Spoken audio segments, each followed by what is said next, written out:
जून 1984 में भारतीय सेना ने हरमंदिर साहिब पर हमला किया, जिसे स्वर्ण मंदिर के नाम से जाना जाता है। साथ ही पूरे पंजाब के 41 अन्य गुरुद्वारों पर भी हमला किया गया। ऑपरेशन ब्लू स्टार ने पंजाब में घोर मानवाधिकारों के उल्लंघन की नीति की शुरुआत की, जिसका भारत में कानून के शासन के लिए गहरा प्रभाव पड़ा। ऑपरेशन ब्लू स्टार क्या था? स्वर्ण मंदिर ने जनरल सिंह भिंडरवाले के नेतृत्व में सशस्त्र उग्रवादियों को बाहर निकालने को एक अलग राज्य बनाने के लिए सिख उग्रवादी संघर्ष की ऊंचाई पर तत्कालीन प्रधानमंत्री इंदिरा गांधी द्वारा ऑपरेशन ब्लू स्टार का आदेश दिया गया था। इस ऑपरेशन की कमान लेफ्टिनेंट जनरल कुलदीप सिंह बराड़ ने संभाली थी, जो जनरल सुंदर जी के नेतृत्व में काम कर रहे थे। 3 जून को पंजाब में 36 घंटे का कर्फ्यू लगाया गया था और राज्य को संचार और परिवहन के सभी साधनों से अलग कर दिया गया था। यहां तक कि बिजली की आपूर्ति भी बंद कर दी गई थी और पंजाब बाकी दुनिया से अलग हो गया। गुरु अर्जन देव जी की शहादत की जयंती मनाने के लिए हजारों सिख स्वर्ण मंदिर के परिसर में एकत्रित हुए थे। हालांकि 3 जून को कर्फ्यू लगने के बाद से वे सभी गुरुद्वारे के अंदर फंस गए थे।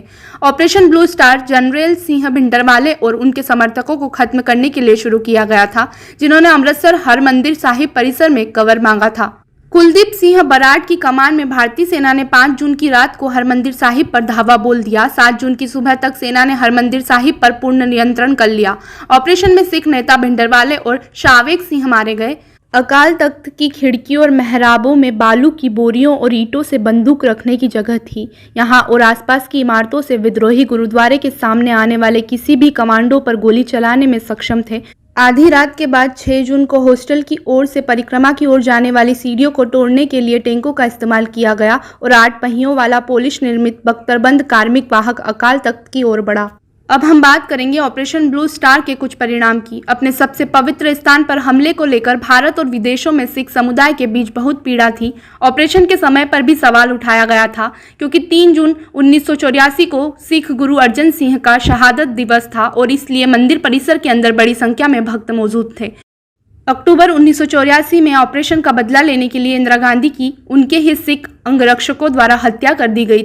इसके कारण दिल्ली और उत्तर भारत के अन्य हिस्सों में सिख विरोध दंगे हुए।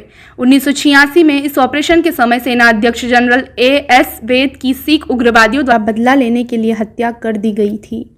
माना जाता है कि 1985 में एयर इंडिया फ्लाइट 182 की बमबारी ऑपरेशन के बदले की एक और कार्रवाई की गई थी। इस ऑपरेशन से पंजाब में खालिस्तान आतंकवाद को खत्म करने के बजाय राज्य में उग्रवाद बढ़ाने की बात कही जा रही है। कहा जाता है कि 90 के दशक में ही पंजाब में विद्रोह समाप्त हो गया था।